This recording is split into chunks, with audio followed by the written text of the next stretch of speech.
First of all, let me just give a very brief outline of what the DAB emergency warning system is. And basically, it's DAB. So you have a DAB service, and it's audio, and it has text with it, the so-called dynamic label. You might have a slideshow with it. So it's a DAB service. But it's a special kind of DAB service because you can vector a receiver to it, a receiver that's even switched off, that nobody's listening to. It will wake up, it will play out an alert, it will give you a spoken message about something which is relevant to where the receiver is. So an EWS receiver is just a DAB receiver that reacts to this new signaling, to this new feature that's been added. Obviously, behind all that, the broadcaster has to be providing the signaling, the announcements, and so on. But essentially, the way that it works and the way that it's really, really novel is that it reacts to where you are, where your receiver is. If that's a home receiver, it knows where it is because the user tells it where it is. So the receiver is just as simple as it ever was, but there's one extra step. If it's a car receiver, it knows where it is because, well, probably there's a GPS system, but it can use any location system that it chooses. That's up to the manufacturer. We don't specify what that is. So a domestic receiver, one at home, it's always monitoring the signal, but in order to save power, it doesn't monitor it continuously. We wanted battery receivers to be able to last a long time if there was an ongoing situation where mains electricity was lost, for example. We've had situations where people have lost their lives due to the weather, nothing that we would really expect living in Europe. And we have situations with more violence, more situations going around in the world. So there's a clear kind of, if you like, need for some kind of way to keep people informed when things are going on. And of course, there are other systems. There's the famous mobile systems, 3GPP systems. And of course, that does everything for us. But actually, in trials, not only in Germany, but actually across Europe and indeed further afield, these systems haven't really worked the way that it was expected they work. When they've been tested, people just haven't been warned. And so there's a reliability issue. And DAB is kind of reliable. It's broadcast. It's supported in Germany by the federal and the state governments. We've heard of a great deal of support in the northern part of Germany, this new initiative. And so there's also the aspect of reach. But despite the size and the strength of the German market, actually there was a realization that this needs to be a global system. It needs to be international. It can't just be one country doing their own thing. They can set the trend, but actually it needs to be available to everybody. And they wanted, therefore, the standards that were involved in the system to be international. And they came to WorldDAB to ask for the technical committee of WorldDAB to produce the standards. And as the chairman of the technical committee for some time, I was kind of nudged and said, what do you think? Should we give it a go? And most certainly I thought we should give it a go. And the steering board basically said, yes, please, go ahead. So the technical committee of WorldDAB has existed for a long, long time. It looks after the standards, and it does this by collaboration. People talk to each other, something comes up, some interesting question comes along, or some new idea comes along. The technical committee works on that project, and we work internationally, different perspectives, to try to produce a solution which is going to work for absolutely everybody across the world. We also thought, knowing in our experience, whenever you try to change something, somebody will have used the function that exists already in the standard for something that we don't know about. And therefore, if we try to change it, we'll make assumptions about how it works. What do existing receivers out there in the marketplace do with alarm announcements? Now, we know because within the UK tick mark testing, there is a requirement for receivers to respond to an alarm announcement within the ensemble. But there's nothing about what do they do with other ensembles? So with this new system requiring other ensembles, it's like, well, what are they actually going to do? So we saw that as a risk, that there will be receivers behaving in a way which was not the way that people would predict, not the way that would then make acceptance of the system straightforward. If people got confused, if their radio reacted in a way that wasn't the way that they had been led to believe, that could be some quite bad press for the system. So we didn't, okay, that was a risk. We wanted to see if we could come around with that. And the other main aspect that we thought about was this waking up receivers from being asleep. And if every receiver decides when it wakes up to have a look at the signal and think about, oh, is there an alert that I should be interested in? And they're all doing that completely independently. The proposal said, well, there should be a duty cycle of 1 minute. So every minute the receiver has a look, is there something important that I should be reacting to? But if every receiver is acting at a different time, you could lose up to a minute of audio. And a minute of audio for something that's as important as a life-saving alert, that's kind of quite a lot. That would make the production of the audio quite difficult, because you'd have to say, well, it might be that people miss the minute, so we have to repeat the minute, we have to repeat the message. So the editorial process of creating these alerts will be quite challenging as well. So we thought about, can we do something? Can we address that issue?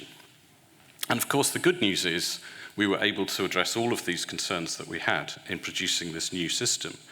So we've created a location coding system, completely novel, new, using some techniques that kind of vaguely existed, but we've put it together, really customized it to DAB. We have a completely new FIG. This is the signaling mechanism in DAB. So it's completely new. So there is no legacy. Everything that we do is fresh. Hopefully, everything will be perfect.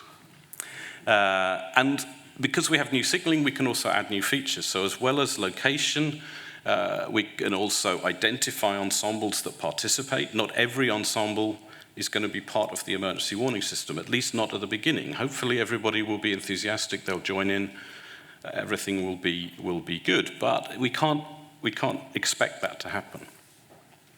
And also, we wanted to be able to add additional features if we could, if it would fit, things to make the system more attractive.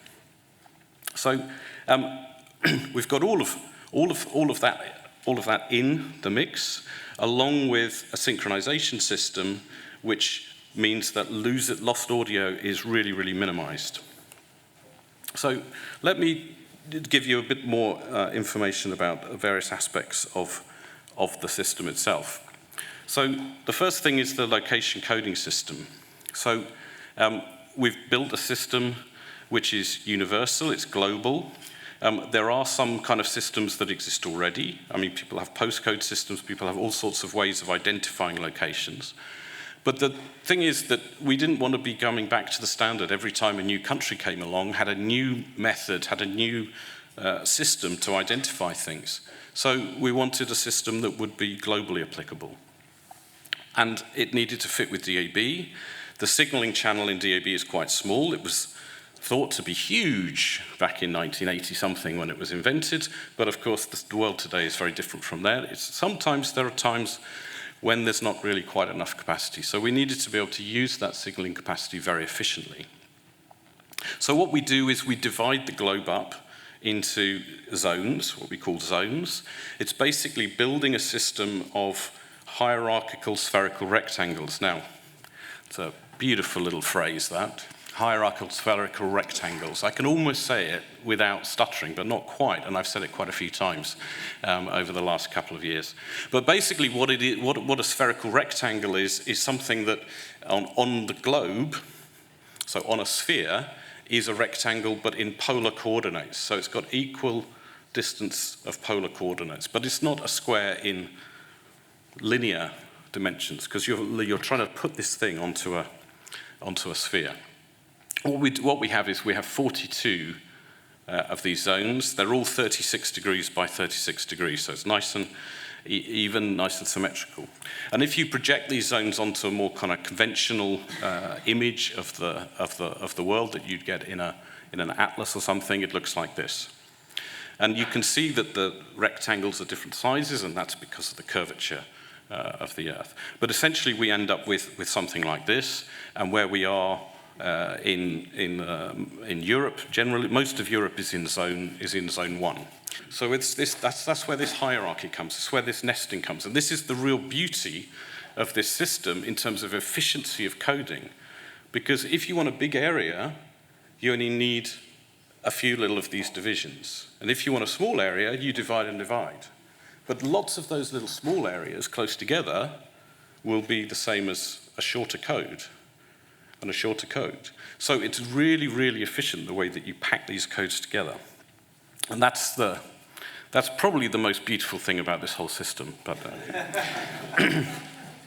all right, so this is how it kind of pans out onto the world. So we've got our map of the world with its zones, and then we divide and divide and divide. So you can see gradually you build up this code with a zone, and then with some hexadecimal digits which define exactly where you are.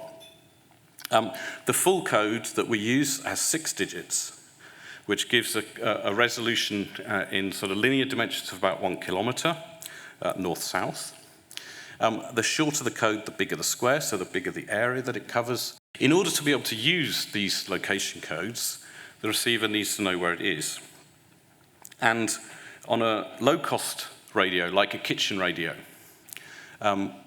we don't want to add any complexity. It's got to be really simple. It's got to work really well. But in order for the user to know what this is, does he know about all these zones, all these hexadecimal digits, all this stuff? No, we don't want him to. It's crazy. So there's going to be an app. There's going to be a website. You stick a pin in the map. I'm going to show you an example. And it gives you the code.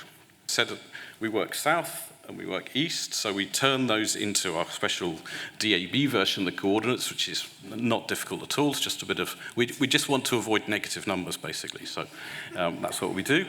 And then we calculate where the zone is with some sort of calculation, and then we calculate some the code. And we end up with this beautiful thing. So where we are today, and remember this just in case you ever need it, is Z191BB86. Okay, so have you got that? Everybody got that? Okay. Yeah. So if we use Google Maps, we can plot this spherical rectangle, and that is the area of Berlin, which is Z191BB86. And the red circle indicates where we are. So all the addresses everywhere within this square has the same code, because actually it doesn't matter from one street to another. We're broadcasting this. We're not sending a man round to say, excuse me, there's a problem here, right? So this is a broadcast. So this resolution is enough. And it's about 1 kilometer north-south, and because we're at 50, whatever it is, degrees, it's about 600 meters east-west. This is because of the curvature. But this code, as I think you probably agree, is not the most user-friendly. And so what we also did is we provided a mechanism to create a code which is easier for people to understand, which is also easier to enter into a very simple radio that probably only has up-down buttons, or it has a rotary dial for selecting the station. It's the same kind of thing. So our presentation code only uses the digits 1 to 8. There's a couple of extra digits added so that if the transposition from reading it on the phone app to entering it into the radio isn't quite right, the radio can check the code, make sure that it's valid, and tell the user you need to try again. So this is the way that we envisage getting it in. On a higher spec device, it might be that it has a Bluetooth or it has Wi-Fi, in which case the code can be just zapped straight into the device. You can write the manufacturer can produce a nice little piece of code to get the location code. So the receiver's going to know where it is. In terms of the actual emergency, the alert area, as we call it, this is represented by a number of location codes, so adding together a number of these rectangles. And if the area is very large, then you're using shorter codes. If the area is very small, I don't know, something like some unexploded ordnance or something that's suddenly discovered in a building project. You want to empty maybe a few square kilometers, but you don't want to empty, you know, half the county. So again, you can use shorter codes and define that area. So what the device has to do is it just compares the code that it has with the location codes that come in. And actually the way that we do this, there can be up to about 200 codes, but they're very compactly put in. And if the code is short that comes in, only those digits that match need to be compared because of this nesting, because of this hierarchy. So it's really, really easy for the receiver to be able to say, am I in the area or am I not in the area, and make its decision. Okay, so here's another local, well, not exactly local to Berlin, but local to our topic for today. This is an example of a location coding. So on the left, we have an area of northern Germany with a weather warning. This is the surfing, obviously, situation that we were talking about earlier.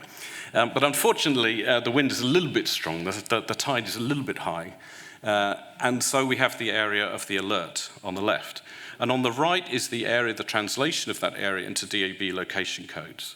So the area is a little bit bigger, but it's not substantially bigger.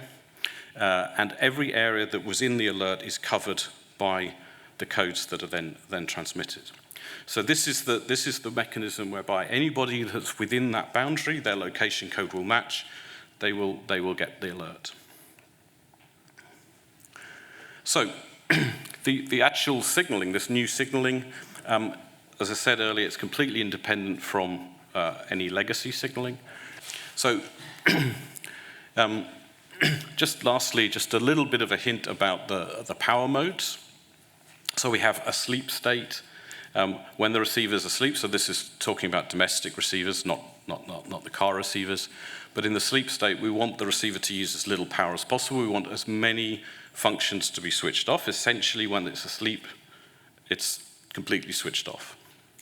Then we have something called monitor state, and this is the thing that it does every minute. It goes into the monitor state, but we want it to spend as little time as possible in that state. It needs the information quickly. This is part of the design of the signaling, part of the design of the timing of the signaling, and so on. We only need the RF tuner and the signaling decoder to be powered to make the decision.